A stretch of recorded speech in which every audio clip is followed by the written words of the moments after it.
Treasure Island by Robert Louis Stevenson, audiobook presented by English Lessons for Students. Treasure Island is a story about pirates. Pirates are robbers who steal from ships at sea. Between 1680 and 1730, there were many pirates on the Atlantic Ocean. During this time, ships carried goods and money between Europe and America. Pirates stole from these ships. They also worked for countries that were at war. They attacked their enemies' ships. Pirates put a special flag on their ships. It was called the Jolly Roger. It was a black flag with a white skull and bones. Pirates were clever. They did not want to fight. They used this flag to frighten sailors on other ships. Frightened sailors would give up without fighting. Pirates were thieves, but they had their own laws. They voted on who was to be captain. They divided the things they stole evenly among themselves. They had strict rules against stealing from one another. A pirate who lost a leg or an arm in battle was given extra money. Pirates who broke these laws could be marooned, left alone on an island to die. Few pirates buried their treasure. They usually spent it right away. Captain Kidd was a famous pirate who buried his treasure. He did not want people to know he was a pirate. Later, they found out and he was hanged. People are still looking for his buried treasure. About Robert Louis Stevenson. Robert Louis Stevenson was born in Edinburgh, Scotland in 1850. He studied to be a lawyer, but he never practiced law. Instead, he traveled the world. He wrote about his adventures in different places. While visiting France in 1876, he met and fell in love with an American woman, Fanny Osborne. He later followed her to America. They were married there in 1880. Stevenson and his wife returned to Edinburgh. His health was bad and he had to stay at home. During this time, he wrote many of his most famous books: Treasure Island, 1883, Kidnapped, 1886, The Strange Case of Dr. Jekyll and Mr. Hyde, 1886, and The Black Arrow, 1888. Later, he traveled to the South Pacific. He settled on the island of Samoa. He made friends with the Pacific Islanders. He died there in 1894. He was buried at the top of a mountain. The Admiral Benbow Inn. The Captain. My name is Jim Hawkins. When I was a boy, I lived with my mother and father in an inn called the Admiral Benbow. My father was the owner of the inn. One day, an old seaman came to stay with us. I remember him well. He was a tall, strong man. On his face was a mark from a sword cut.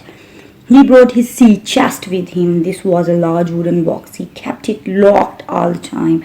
We called this rough old man the captain. One morning the captain spoke to me. He said he wanted me to watch for a seaman with a wooden leg. As soon as I saw this man, I had to tell the captain if I did this, he would give me a silver coin every month. In the winter, a man did come, but not the man with the wooden leg. This man looked very rough. He had only 3 fingers on his left hand. He carried a knife. I asked him what he wanted to drink. He said rum. Black dog. I brought him some rum, and then he said, "There is a man called the captain staying here. I think he is my friend Bill. Tell me, boy, is the captain a tall old man with a cut on his face?" "Yes," I said. "Then he is Bill, old Billy Bones. Is he in the house now?" I told him that the captain was out. "Where?" he said. I pointed to the sea. The inn door was open. We heard someone coming. The stranger waited behind the door. He pulled me behind it with him. He took out his sword. I thought he was going to kill me with it. I was afraid. The captain came in. He walked across the room to his breakfast. He did not see us. "Bill?" said the stranger. Then the captain saw us. His face went white. He suddenly looked old and ill. "Black dog," said the captain. "What do you want?" "I will have a glass of rum. Then we will sit and talk." like old friends, said the stranger. I brought them their rum and went out of the room. The fight. Suddenly there were shouting and other noises. The chair and the table fell over. Then I heard a cry of pain. I saw Black Dog run away. On Black Dog's left arm there was a lot of blood. Jim, the captain said, bring me rum. He looked very weak. Are you hurt? I asked. Rum, he said again, I must go away from here. Rum, rum. I ran out to find the rum. Then I heard a loud fall. I ran back and found the captain on the floor. My mother also heard the noise and she ran downstairs to help me. His face was a terrible color. Dr. Livesey was at the inn. He had come to visit my father who was very ill. Oh, doctor, we said, what shall we do? Where is the captain hurt? Hurt? Said the doctor. He is not hurt. He just drinks too much rum. He is drunk? The captain tried to sit up. Where is Black Dog? He shouted. There is no Black Dog here, said the doctor. You have been drinking rum. Come now, try to walk. I will help you to your bed. The black mark. At 12 o'clock, I went to the captain's room. I took him a cold drink and some medicine. He was on his bed. He looked weak but excited. Did that doctor say how long I must stay in bed? He asked. 1 week, I said. No, he shouted, a week? I can't do that. They will soon give me the black mark. Did you see that seaman today, Jim? Black Dog? I asked. Yes, Black Dog. He said he is bad, but the seamen with him are worse. We all worked on the same ship once. Flint was the captain. I was the first mate. I was Flint's friend. They want many old wooden box. If they give me the black mark before I can go away, then you must go to the doctor. You must go to that doctor. Tell him to bring many men here. They will have to fight those seamen. What is the black mark, Captain? I asked. It means something bad will happen, Jim. The blind beggar. Soon after that, my father died. A few days later, at 3 o'clock in the afternoon, I was standing at the inn door. I was thinking about my father. I saw someone coming slowly along the road. He was blind. He used a stick to help him find his way. He looked old and weak. He wore a big old coat. He was ugly. He called out, will any friend tell a poor blind man where he is? You are at the Admiral Benbow Inn, I said. I hear a voice, a young voice, he said. Will you give me your hand and lead me in? I gave my hand to this terrible blind person. He held my hand very hard. I was afraid and tried to pull away. The blind man looked weak, but he was very strong. He pulled me closer. Now, boy, he said, take me to Billy Bones, or I will break your arm. I was very afraid. He went into the living room. I knew the captain was sitting there drinking rum. The blind man held me close to him with his strong arm. The captain dies. The poor captain looked round and saw us. He looked frightened. He tried to stand up. Bill, said the blind beggar, I can't see you, but I can hear everything. Give me your right hand. I saw the blind man put something into the captain's hand. And now that is done, said the blind man. He went out of the inn. He moved quickly. I could hear the tapping of his stick. The captain and I did not move for a few seconds. He opened his hand. He looked at what the blind man had given him. Then he stood up quickly. He put his hand on his throat. He made a strange noise and then fell on the floor. I called my mother and ran to the captain, but he was dead. The wooden box. The captain's chest. Mother came in. We were both very afraid. I knelt down on the floor close to the captain's hand. There was a piece of paper. It was black on one side. I knew that this was the black mark. On the paper were these words, 10 o'clock tonight. The captain had until 10 o'clock, Mother. I said, it is just 6 o'clock now. The captain never paid for his room. My mother wanted to see if he had any money in the old wooden box. We found the key. Then we went upstairs to his little bedroom. The chest was still there. My mother opened it. At the bottom of the chest we found a cloth bag. Inside were papers and some gold coins. Mother began counting the money. We had counted half the money when I heard a noise. The blind man was coming back. He hit the inn door with his stick. He tried to open it, but it was locked. Then it was quiet for a long time. A few minutes later, we heard the tapping of his stick again. He was walking away. Then we heard the noise of people coming down the hill. My mother was very frightened. We knew we had to run. I will take this money, mother said, jumping up. And I will take this, I said. I picked up the papers in the cloth bag. We went downstairs, opened the door, and began to run. Thieves!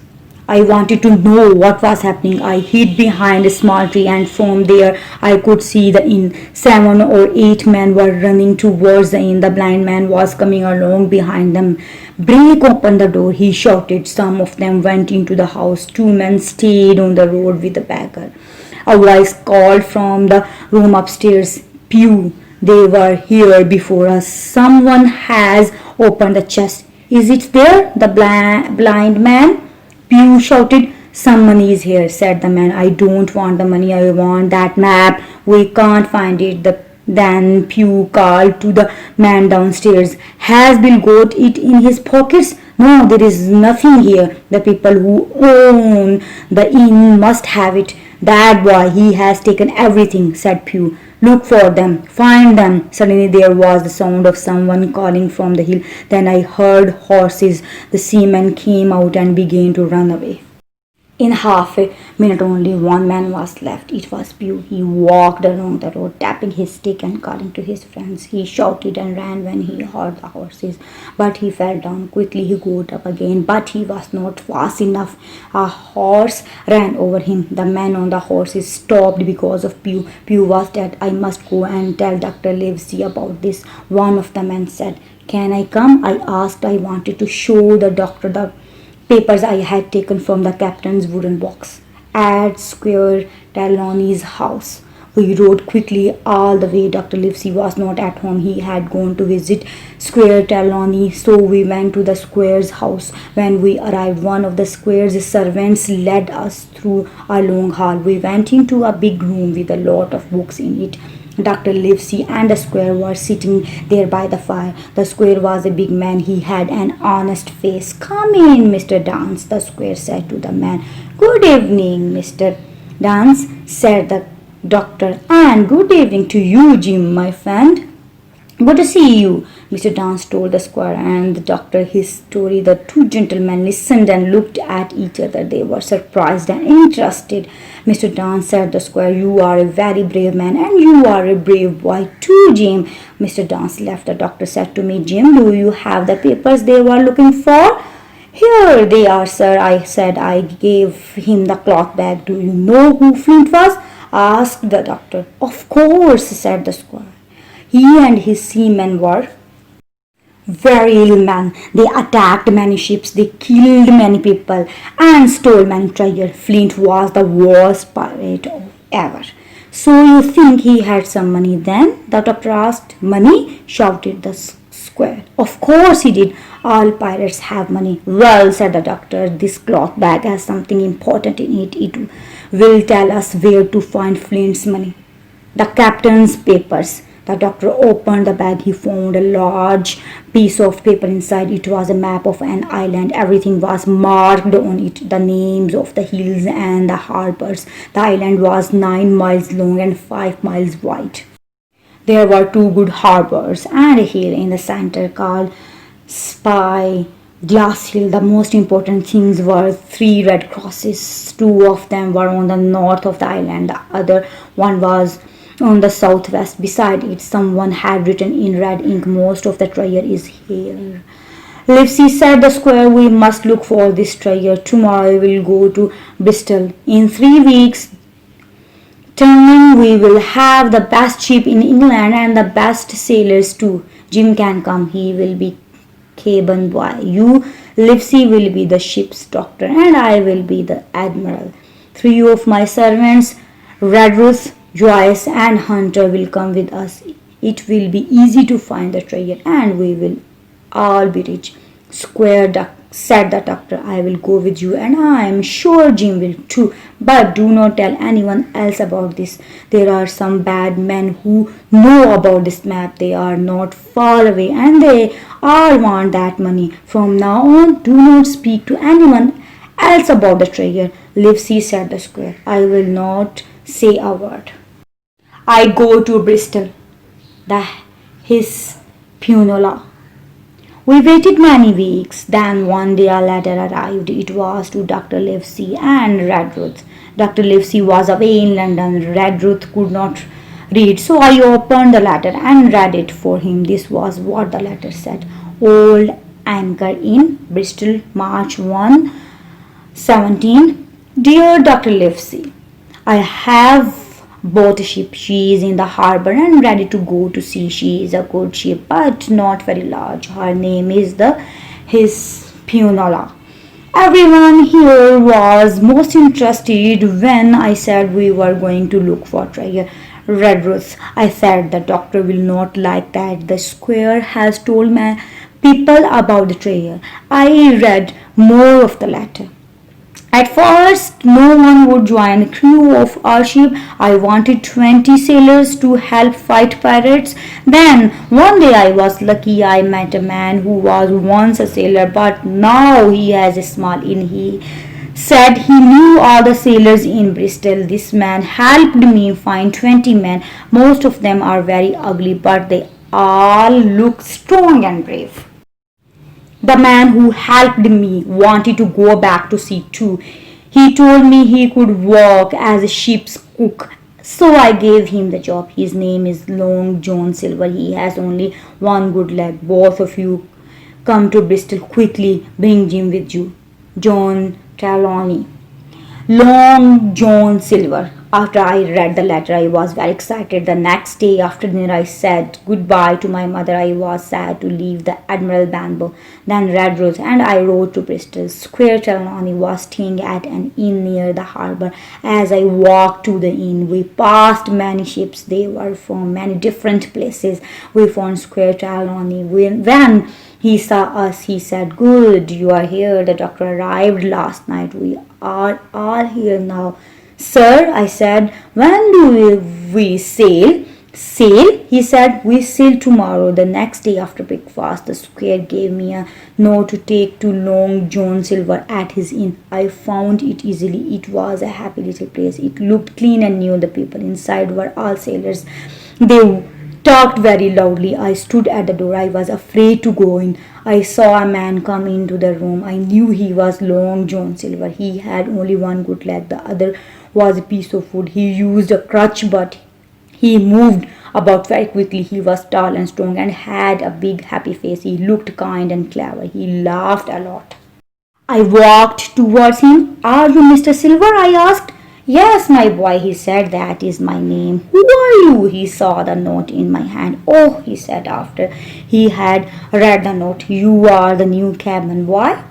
"Black dog again." Then I saw someone move. A man stood up and ran out of the door. I knew who he was. It was a man with only 3 fingers on his hand. He was the one who came to the Admiral Benbow to see the captain.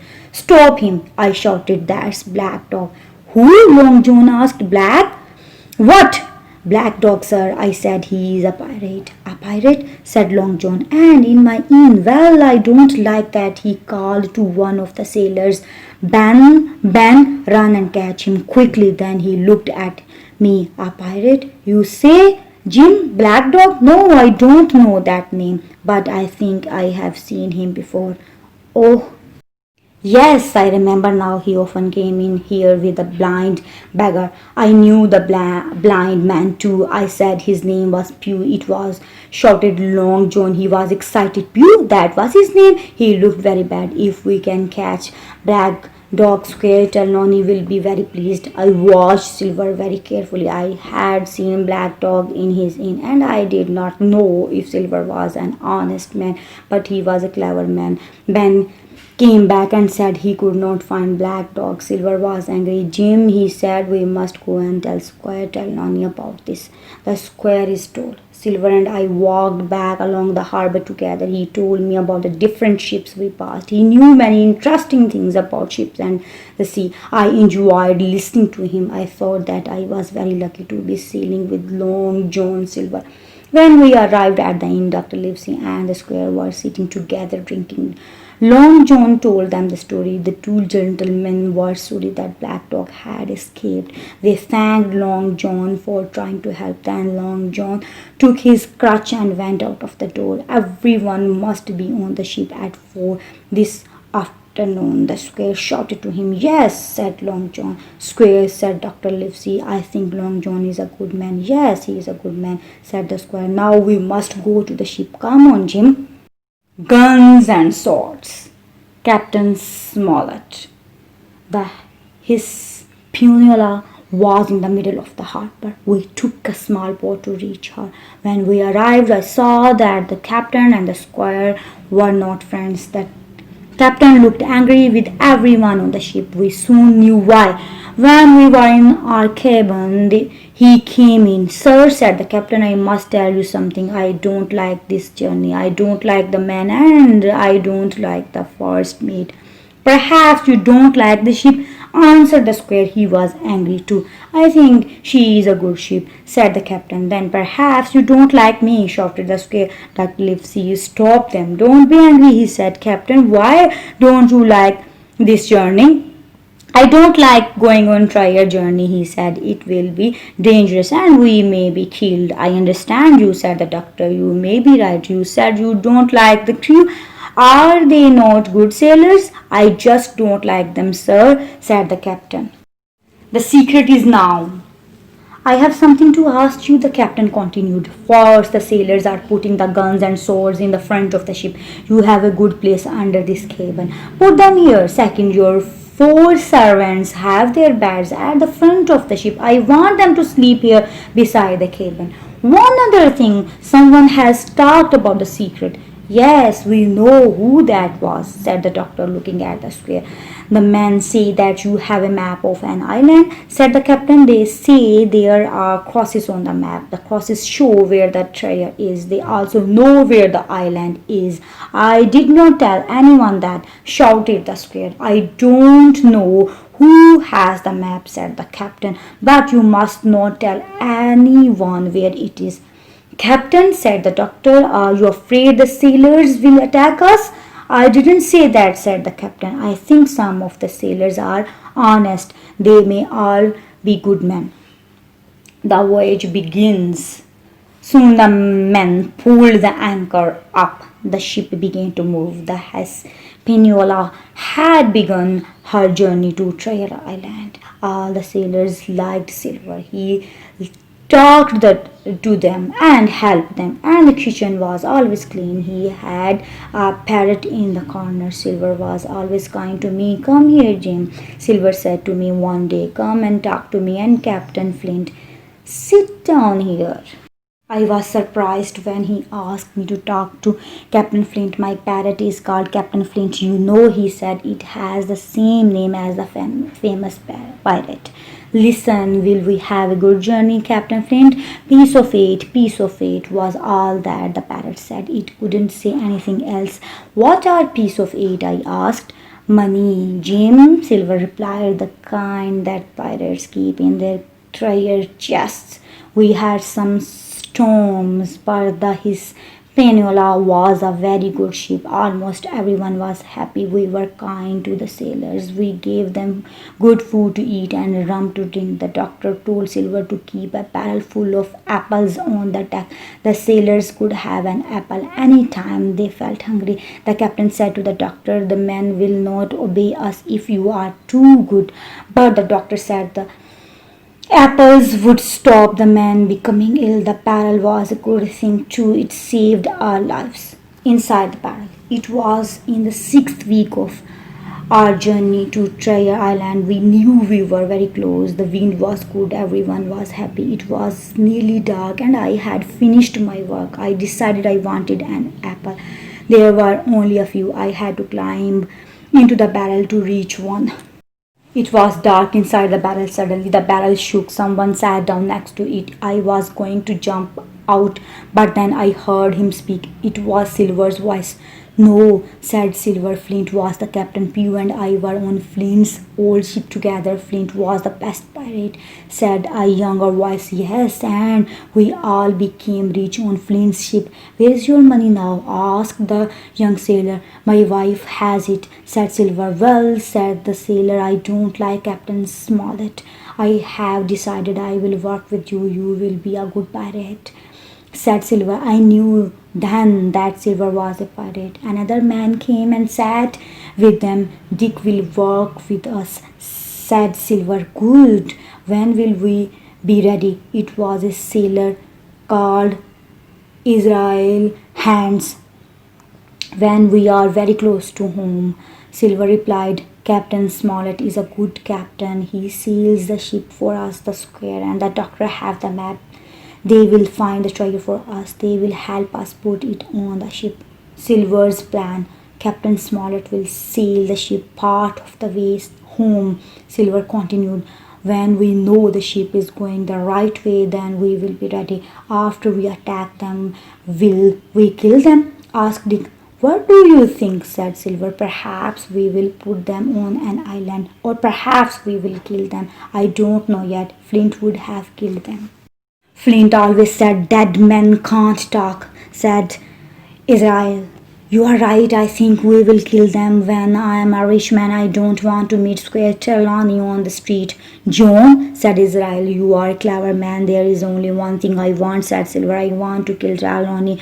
Now, Dick, get me an apple. Will you? An apple? I was in the apple barrel. They would find me there. They would know I had heard every word. They would kill me. I was very frightened. I wanted to jump out and run. I heard Dick stand up. Then someone started to shout, land, land. People began to run onto the deck. I quickly jumped out of the barrel. Treasure Island. Silver sees a map. We could see land far away. In front of us were two low hills. Behind one of them was a higher hill. I was glad to see the island, but I was still frightened of the pirates. Men, said the captain, who has seen this land before? I have, said Silver. A ship I was on stopped to get water there once. Is the harbor in the south, near a smaller island? Asked the captain. Yes, sir, said Silver. The smaller one is called Skeleton Island. It was once a place for pirates. The three hills we can see are on Treasure Island. The one in the north is called Foremast Hill. The big one is called Spy Glass Hill. I have a map here, said Captain Smollett. Is this the place? Silver was excited to see the map, but the map was on a new piece of paper. This was not the treasure map. There were no red crosses or words on it. Silver did not show that he was surprised or angry. Yes, sir, he said. This is the right place. This is a good map. Thank you, Silver. That's all, said Captain Smollett. Silver walked away. Captain Smollett's plans. The captain, the squire, and Dr. Livesey were talking together on the deck. Then they walked slowly down to the cave. I waited for a few minutes, then I went to the cabin too. I told them all that Silver had said. Captain, said the squire, you were right and I was wrong. I was very stupid. These men are clever, said the captain. Captain, said the doctor, they are obey Silver. Silver is the clever one. I want Silver dead, said the captain. We must decide what to do. I will tell you my plans. First, we must continue because we can't go back now. If we try to go back to England, the men would attack us. Second, we have time. They will not attack us until we find the treasure. Third, there are still some honest men we will fight, but I think we must wait. Are your servants all honest men, Mr. Trelawney? Yes, said the squire, and Jim can help us. The men like him. I did not know how I could help. I was only a boy, not a man, but strange things happened later because of me. We got back to England safely.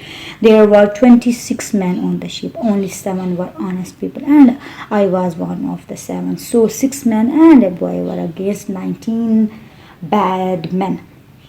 This Panula drops anchor. The next morning we stopped in a little harbor between the islands. Scattered Island was on one side. And Trial Island was on the other. We could see the big hill. There was no wind. The doctor smelled the air. He did not look happy. I don't know if there is Trial here, but I do know this is a bad place. The man will get ill here, he said. We went to the cabin. The men are unhappy. They will attack us, said the captain. But perhaps Silvery will help us. He wants the men to wait. The men will go on land in the afternoon. If they all go, we can take the ship. If none of them goes, we can get ready to fight them from the cave. If some go, Silver will bring them back, but they will be happier. We decided to get ready. The captain gave us each a gun. We told Redruth, Joyce, and Hunter about it and gave them guns too. Then the captain went out. He told the sailors they could go on land. Silver said that 6 men must stay on the ship. The other 13 could go on land with him.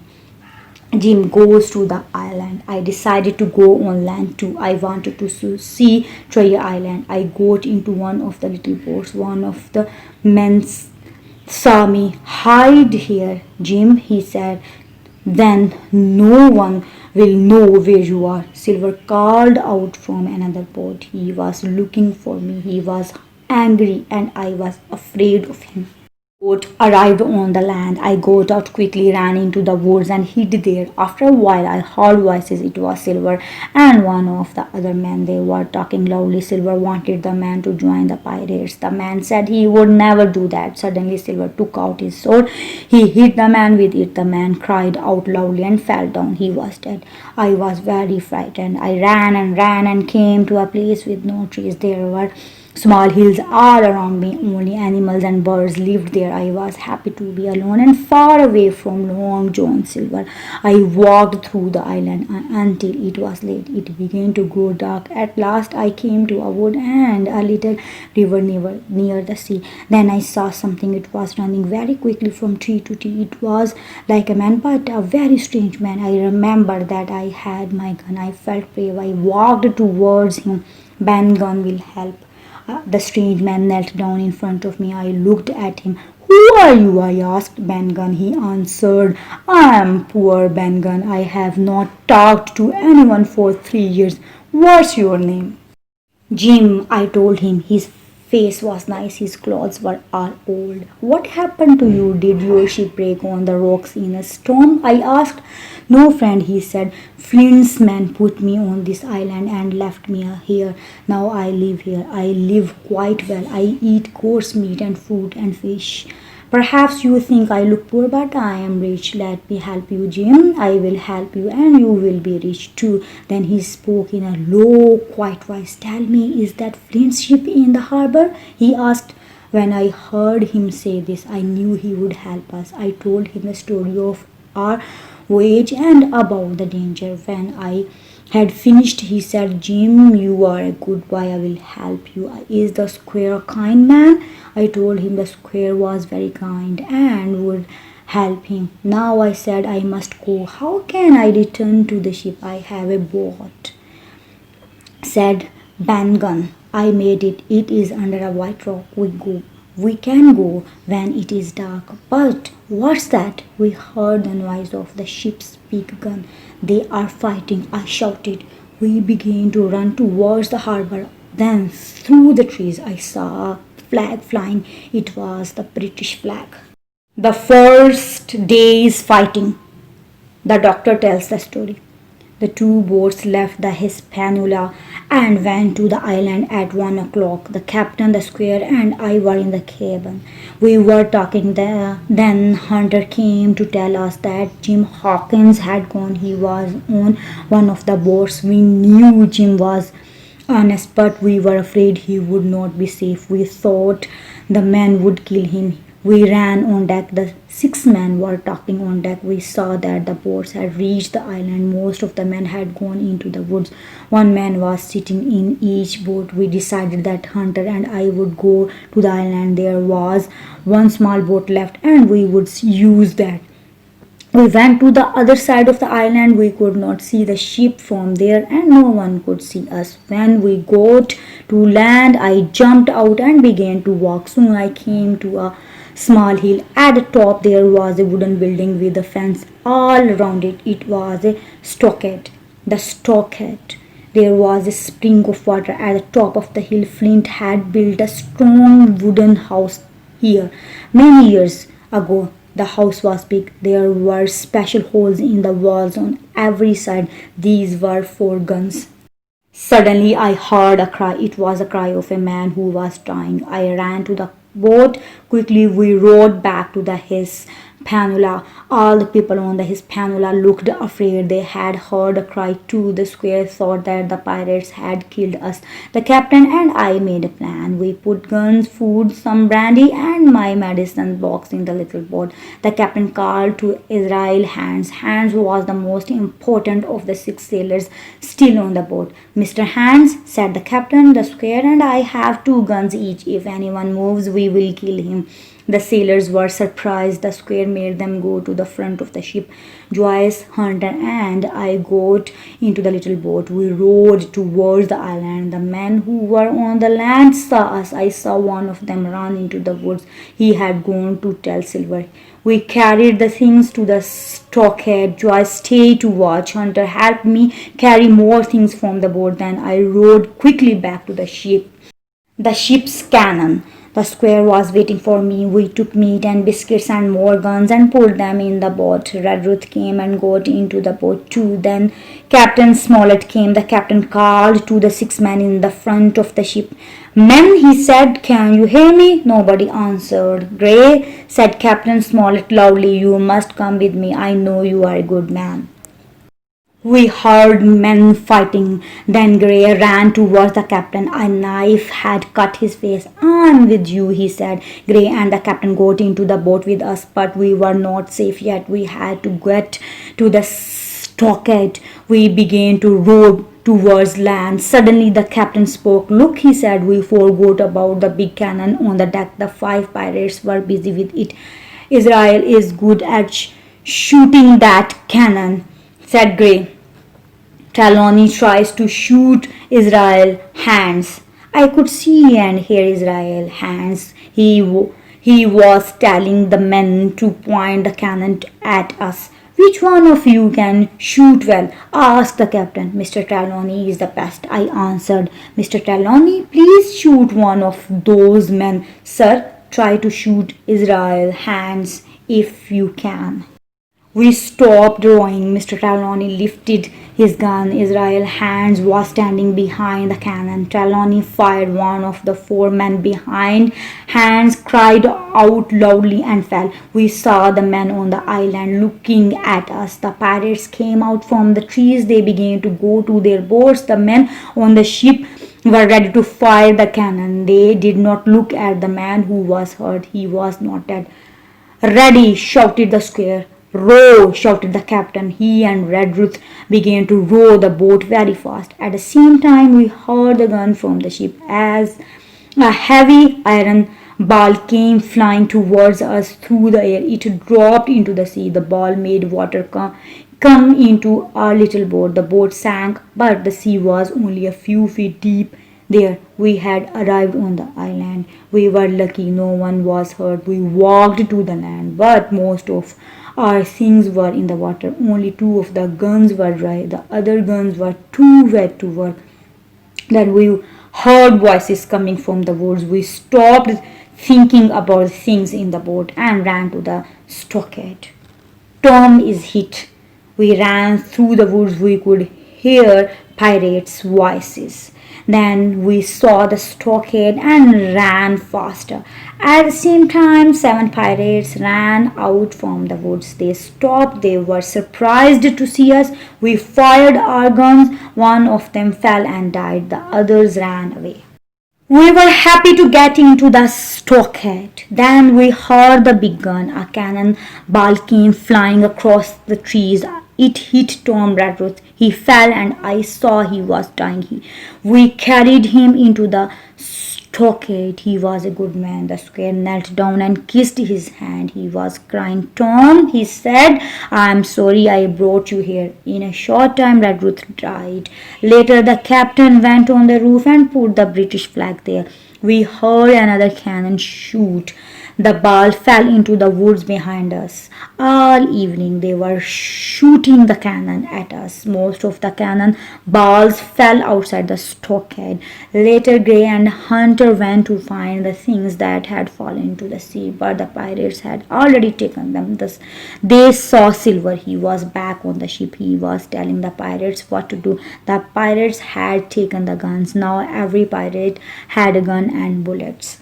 We did not know where Jim was. We were afraid the pirates would hurt him. Then, just before it got dark, we heard something shouting, Doctor, Square, Captain, Hunter, the voice called. Then I saw Jim Hawkins climbing over the stockade fence. The pirates attack. Jim tells the story again. When Mangum saw the flag, he stopped. There are your friends, he said. They are in the stockade. Flint made the stockade many years ago. Well, I said, we must join them. You go alone, Ben said.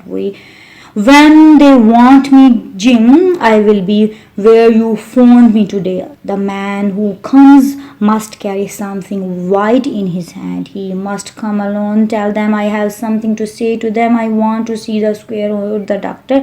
If you see Silver, don't tell him about me. He must not know that I am here. I said I would do what he asked. Then the guns became very loud. A cannonball came very close. Ben ran into the wood. I ran to the stockade. At the stockade, we ate our food and had some wine to drink. After dinner, the three leaders talked. I slept. The next morning, when I woke up, I heard a loud voice calling. It was Silver. What do you want? The captain shouted. Don't shoot, Silver answered. I don't want to talk to you, said Captain Smollett. But if you want to talk to me, you can come in. We won't hurt you. Silver came to the door. What do you want, Silver? Said the captain. The pirates want the map. You killed one of my men last night. I was sleeping. If I had been awake, I would have killed you. The captain did not understand, but Silver did not know this. I thought perhaps Mangum had killed one of them. We want the treasure, Silver continued. You have a map. You give us the treasure map and stop killing my men when they are asleep, and we will give you your lives. After we have the treasure, you can come on the ship. We will take you to a safe place, or you can stay here and we will give you some of the treasure. Captain Smollett stood up. Is that all you want to say? He asked. Yes, answered Silver. If you say no, we will only send you some more cannonballs. Silver, said the captain, you can't find the treasure. You can't sail the ship. You can't fight us. You can't escape. If you want, I will take you inland. All your men without your guns. There I will give you to the police. If you say no, the next time I meet you, I will kill you. Now go away from here quickly. Silver went away. He was angry. The attack begins. Men, said the captain, Silver is angry. Soon they will attack us, and they have more men than we have. We must get ready to fight. On the east and west walls of the house there were 2 holes. On the south there were 2 holes. On the north there were 5. There were 20 guns for the 7 of us. Doctor, you will go to the door, said the captain. Hunter, go to the east side. Joyce, you go to the west side. Mr. Trelawney, you and Gray go to the north side. That will be the most dangerous side.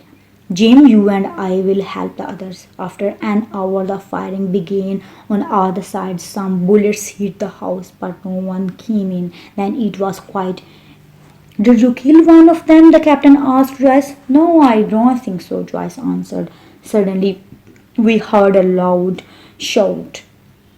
Some pirates came from the woods on the north side. They ran towards the wooden fence. The others began to shoot from the woods. A bullet came through the door and broke the doctor's gun over the fence. The pirates climbed over the stockade fence. The Square and Gray fired again and again. 3 men fell. 4 men were inside the fence. They ran towards the house. I saw the fence of a pirate called Job Anderson. He was looking through one of the holes. "Kill them all," he shouted. Another pirate pulled Hunter's gun away from him. He hit Hunter with it. Hunter fell. Another attacked the doctor with his sword. I took a sword, then I ran outside. Someone was behind me. In front, the doctor was fighting a pirate. The pirate fell. Then the doctor cut the man's face. Suddenly I saw Job Anderson in front of me. He shouted loudly and lifted his sword. I saw the sword coming towards me. I jumped to one side and fell down.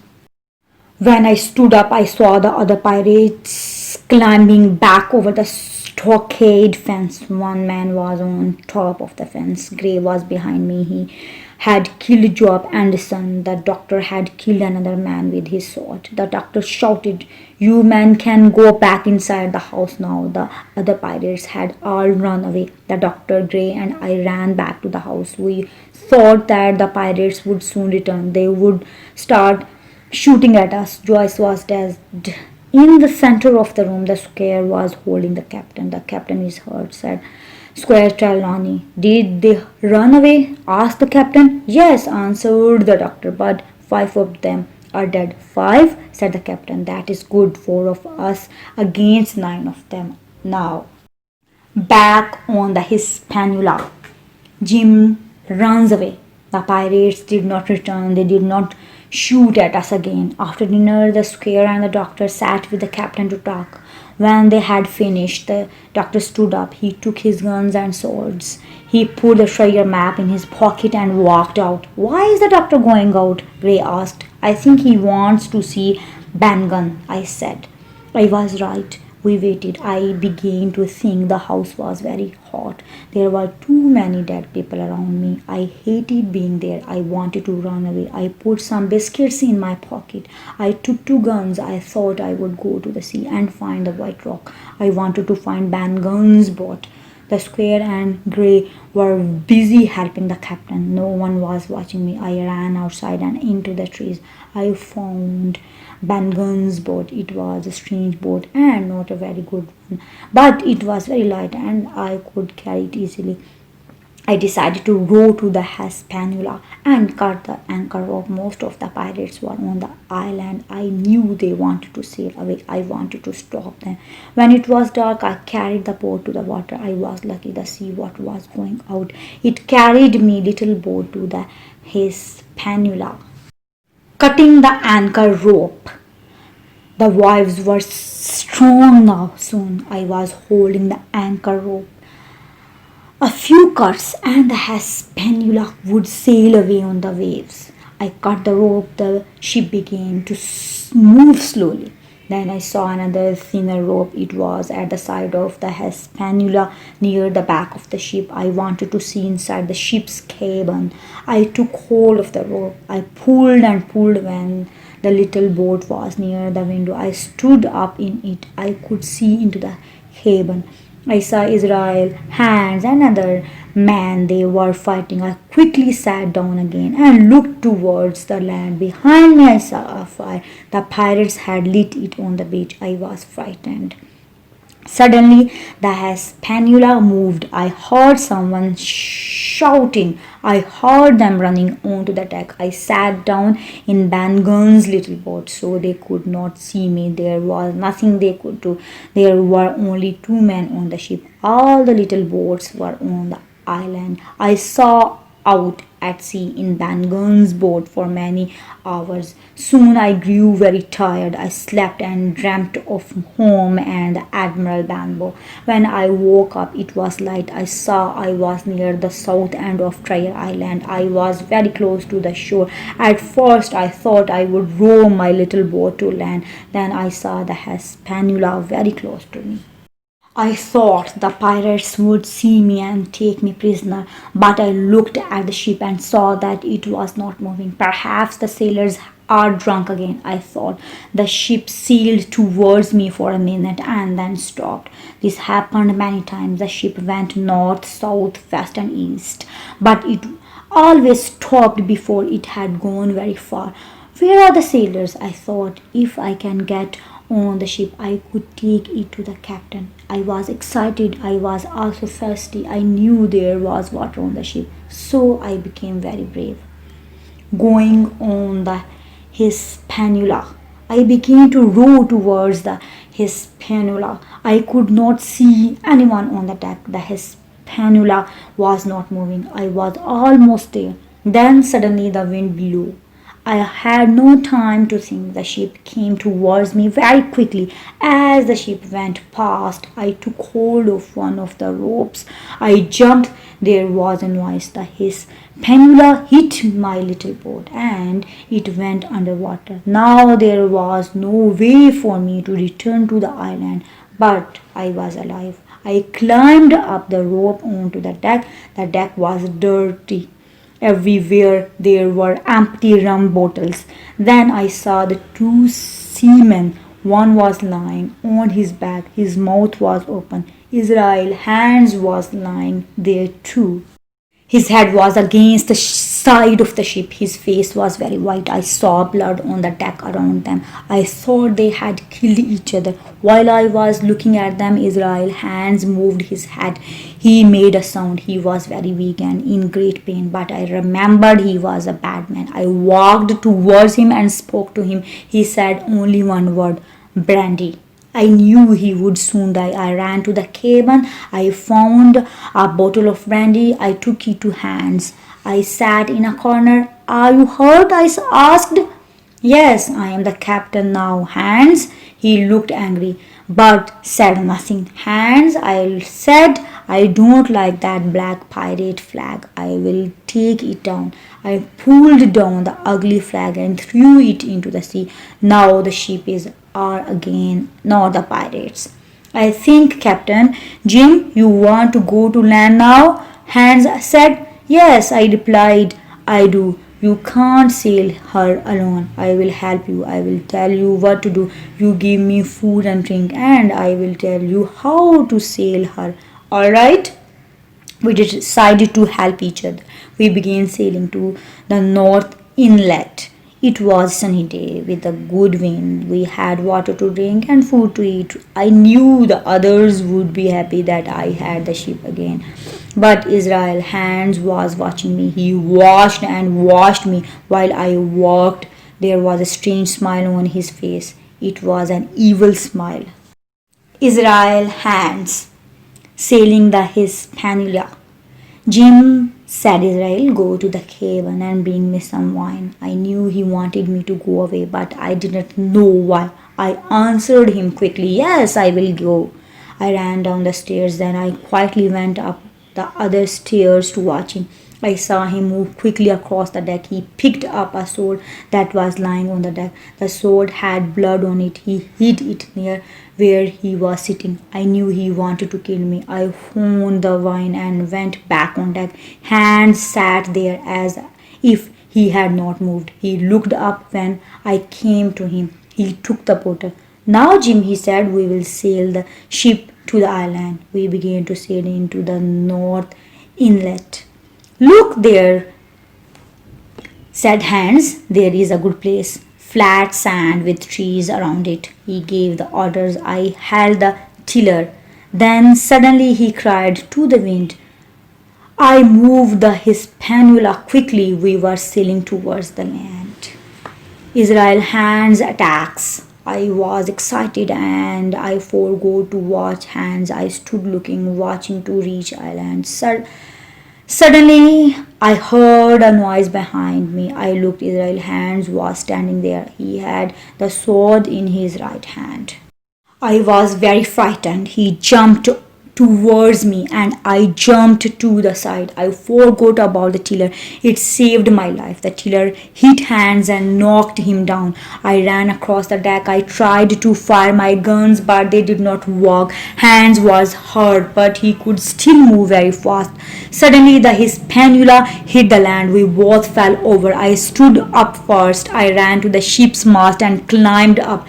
Hands threw a knife at me, but it did not hit me. He stood on the deck and looked up. He looked surprised. Now I had time to put bullets in my guns. Hans was afraid. He began to climb up to me. He held another knife in his teeth. He came up slowly. "If you come up here, I will kill you," I said. He stopped. "Jim," he said, "you win." I smiled, but suddenly I saw his right hand move. He threw his knife. I was surprised. I fired both my guns. Israel screamed and fell into the water. I knew he was dead. The knife hit my leg. I pulled it out. There was a lot of blood and my leg hurt very much. A fire. I decided to walk across the island to the stockade. It grew very dark. After a long time, I saw the wooden house. On one side, there was a big fire. No one was moving. I could not hear anything. I walked quietly to the side of the stockade. I reached the door of the house and looked in. I could not see anything. It was dark inside. I could hear men sleeping. Suddenly, a high voice called out, "Pieces of 8, pieces of 8, pieces of 8. It was Captain Flint Silver's green parrot. I had no time to run away. The men all woke up. "Who is that?" Someone shouted. It was Silver. I ran into someone. He held my arm. "Bring me a light, Dick," said Silver. One of the men went out and brought in a light from the fire. I could see the inside of the house. The pirates were living there. There were 6 of them. The others were all dead. "So here is Jim Hawkins," said Silver. "He has come to visit us." "That is nice." Silver sat down. "Jim," he said, "I will tell you what I think. I like you. You are a brave boy. I want you to join us. The doctor and the captain are very angry with you. You can't return to them. They won't take you back. If you don't join us, you will be alone." I did not believe him. I knew the others would be angry, but I was very glad to know they were alive.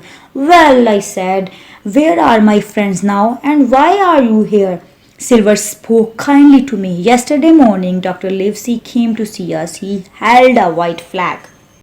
"Silver," he said, "the ship is not here." We looked at the harbor. It was true, the ship was not there, so we made a bargain. We took the house, the goods, the brandy, and the wood. The others walked away. I don't know where they are. "Jim will help." I looked at Silver. "Let me tell you something," I said. "You have lost the ship. You do not know where the treasure is, and most of your men are dead. If you want to know why, it was because of me. I was in the apple barrel on the night we saw land. I heard you talking. Long John, I told the others everything you said. I cut the ship's anchor rope too, and I killed the men on the ship. Now you can kill me if you like, but if you don't, I will try to help you." "No one moved, Mr. Silver," I said. "If you kill me, tell the doctor I tried to be brave." "I will remember to do that," said Silver quietly. "Jim, you black dog," shouted a pirate called Morgan. "Yes, I believe Jim did not know," said Silver. "And I believe Jim did do all those things." "Then I will kill him," said Morgan. He jumped up and pulled out his knife. "Stop!" shouted Silver. Morgan stopped. The other men were angry with Silver. "Who wants to fight me?" shouted Silver. "If you try to kill Jim, I will kill you." Nobody moved. Not one man answered. "Silver saves Jim." "Jim is a good boy," said Silver. "He is braver than all of you. You must not hurt him. Do you understand?" No one answered. I stood against a wall. I was still very frightened. Silver was watching his men. They began to whisper to each other. "Sir," said one of the men, "I know you are the captain, but we are not happy. We want to talk alone outside." The men walked out of the house. "Listen, Jim," said Silver to me. "They want to kill you. They are going to choose another captain. I am going to help you. I will save your life. You must save my life in London." "You mean that you know you have lost everything?" I asked. "Yes, I do," he answered. "The ship is lost and I can't do anything without it. I will save your life if I can, but you must help me too. You must save me from being punished." "I will try," I said. "I am on the square's side now," Jim, I know that the ship is safe somewhere. I don't know how you did it, but there is something I do not understand. Why did the doctor give me the map, Jim? I was very surprised. The black mark. I don't want to be your captain. The door opened. The five men stood there. What do you want? Said Silver. A pirate came forward. He put something in Silver's hand. Silver looked at it. It was a small piece of paper. The black mark, he said. Read the other side, said one of the men. Thank you, George, said Silver, and he looked at the other side. You are not the captain now. He read out. Did you write this, George? Are you the new captain? Silver threw a piece of paper on the floor. I knew what it was. It was the treasure map. When the men saw the map, they were very happy. They fought to pick it up. Then they all looked at it. Yes, said one man, this is Flint's map. Good, said George Mary, but how are we going to take the treasure away, Silver? We have no ship. Don't ask me, Silver shouted. You tell me you and the others lost the ship because you are stupid. You lost the ship and I found the treasure. Which was better? And now I don't want to be your captain. We want Silver for captain, all the pirates shouted. And this black mark? Silver threw it to me. Here, Jim, you can't keep it, he said. I'll still have that terrible piece of paper. A good and honest man. In the morning, a shout woke me. Hello, someone called. It's the doctor, said George. Good morning to you, shouted Silver. He was awake and smiling. A young friend of yours is here with you, Dr. Livesey said. Not Jim. Yes, Jim, said Silver. The doctor stood still and did not speak. Then he said, First I will look at the men who are ill. The doctor gave them all medicine. Then he spoke again. And now I want to talk to that boy. Please? Silver looked hard at all the men. Doctor, he said, I know you like Jim. You are kind to us and give us medicine. You can talk to Jim if he says he will not run away. I said I will not run away. Doctor, said Silver, you go outside the stockade. When you are there, I will bring the boy. He can stay on the inside and you can talk to him. Goodbye, sir. A few minutes later, we walked very slowly towards the doctor. When we were close, Silver stopped. Remember that I am helping you now, doctor, he said. Jim will tell you how I saved his life. It is dangerous for me to help you. Silver looked afraid. John, are you afraid? Asked Dr. Livesey. Doctor answered Silver, I am afraid of being punished. You are a good and honest man. I know you will remember the bad things I have done, but I also know you will not forget the good things I did. Silver walked away. Jim tells about the ship. Jim, said the doctor sadly, you ran away when Captain Smollett was ill. It was a bad thing to do. I began to cry. Doctor, I said, please do not be angry with me. I am going to be killed. I would be dead now if Silver had not helped me. I am afraid. Jim, the doctor stopped me. Jim, jump over the wall and we will run away. Doctor, I told Silver I would not run away. Silver believed me. I must go back. But doctor, I have something to tell you. I took the ship. The ship is in the north inlet on the south beach.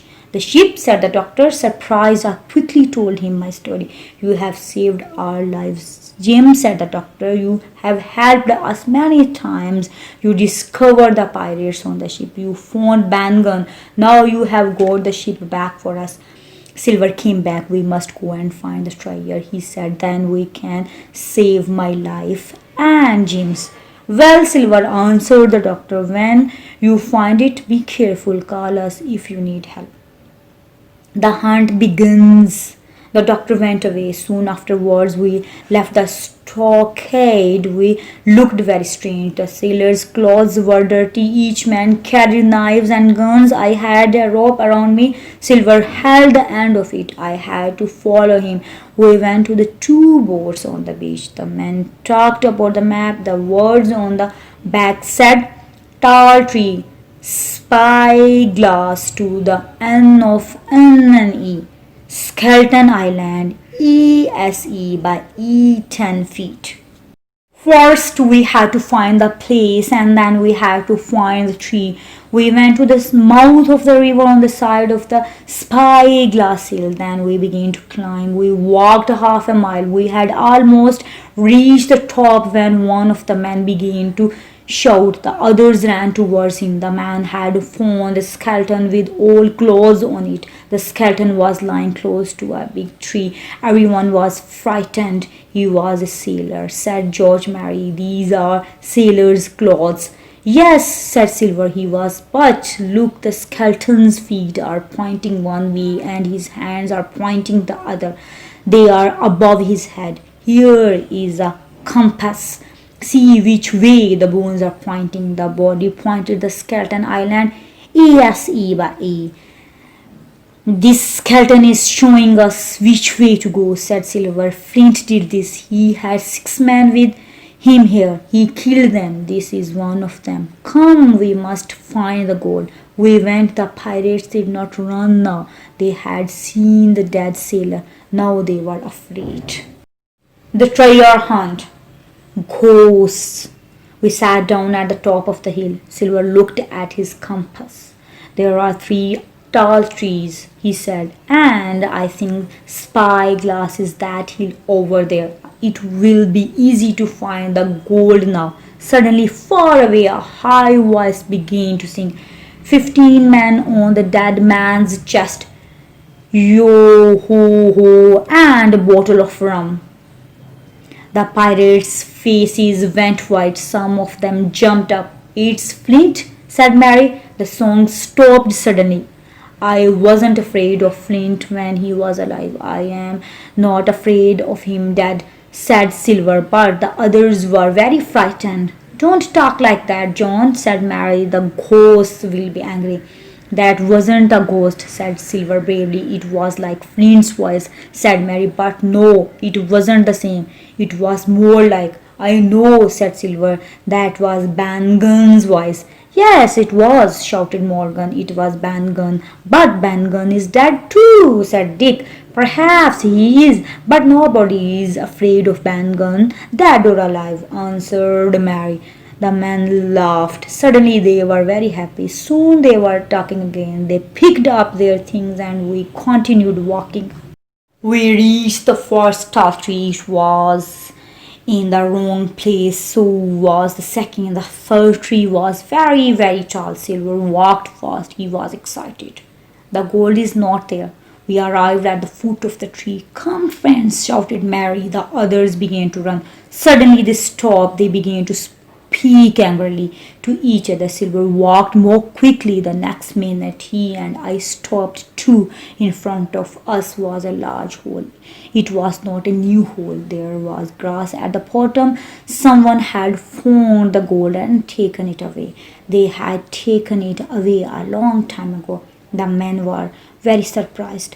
They could not believe it. Silver thought quickly. He was not angry. Jim, he said quietly, take this gun and be ready for something bad to happen. The pirates were shouting. They jumped into the hole and began to dig with their fingers. Morgan found a piece of gold. He held it up and showed it to the others. It was a 2-guinea coin.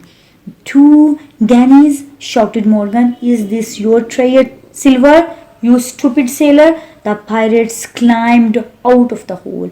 We stood there. Silver and I were on one side. The 5 men were on the other side. No one moved. Mary said, friends, there are only 2 of them there. One has a wooden leg. He brought us here. The other is a boy who has given us a lot of trouble. I am going to kill that boy first. He was going to shoot.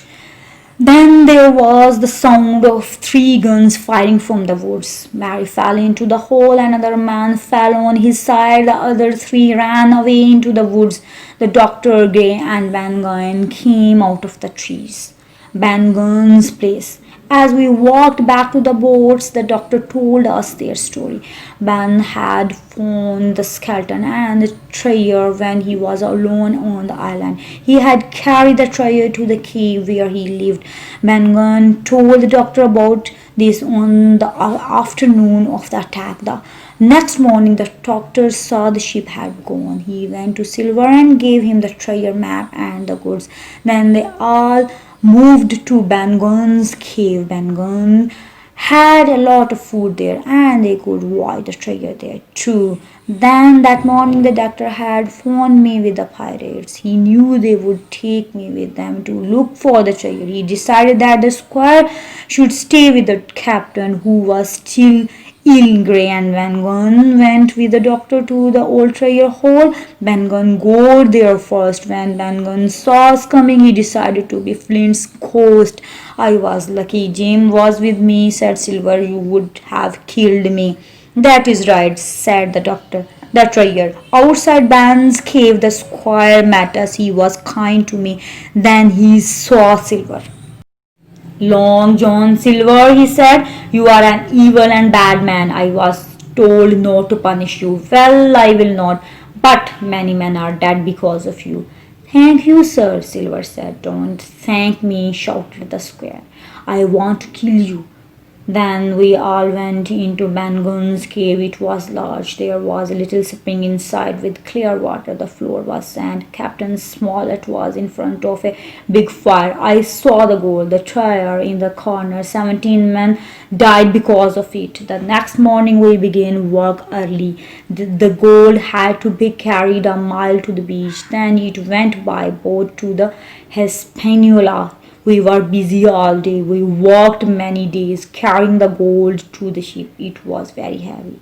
One night, Dr. Livesey and I went out walking. Suddenly we heard a noise. Some men were singing. It is the pirates, said the doctor. They are all drunk, said Silver. But we did not see them. They did not trouble us as we took the gold to the ship. Once we heard the sound of a gun. It was a long way away. We thought they were hunting for food. The end of my story. Leaving Treasure Island, we decided we would not take the 3 pirates home with us. We would leave them on the island. Mangum was very happy when he heard this. But we left some food and medicine for them, and also some rope, an old sail, and some bullets for their guns. They would be able to live quite well. One sunny morning, we pulled up the anchor and voyaged back to England again. We put up the British flag. The Hispaniola began to move as we sailed out of the North Inlet. We went quite close to the shore. The 3 pirates were waiting for us on the beach there. They were kneeling on the sand. They held their arms out to us and called to us. They wanted us to take them with us. We felt very sad, but if we took them, it would be dangerous for us. It would be dangerous for them too. When they got back to England, they would be punished and killed. The doctor shouted to them. He told them where to find the things we had left for them. When they saw we would not stop, they shouted to us more and more loudly. Then one of them jumped up. He had a gun. He fired at it at Silver. Silver was lucky. The bullet went flying over his head. It made a small hole in the sail. We all got down by the side of the deck to keep safe. When I next looked, the pirates had gone. The shores of Treasure Island were moving slowly away from us. Before midday, we could see nothing of the island anymore, and I was very happy. South America.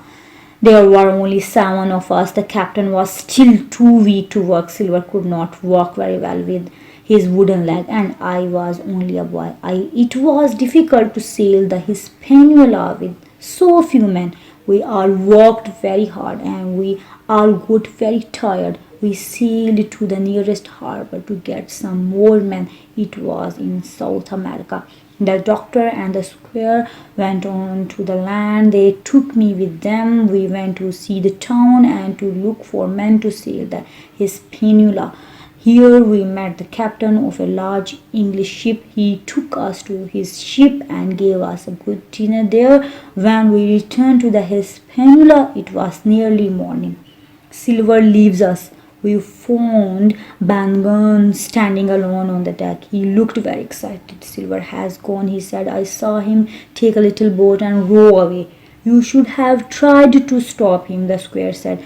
But Mangum had not tried to stop him. He told us he was sure that if Silver sailed with us to England, he would kill us all.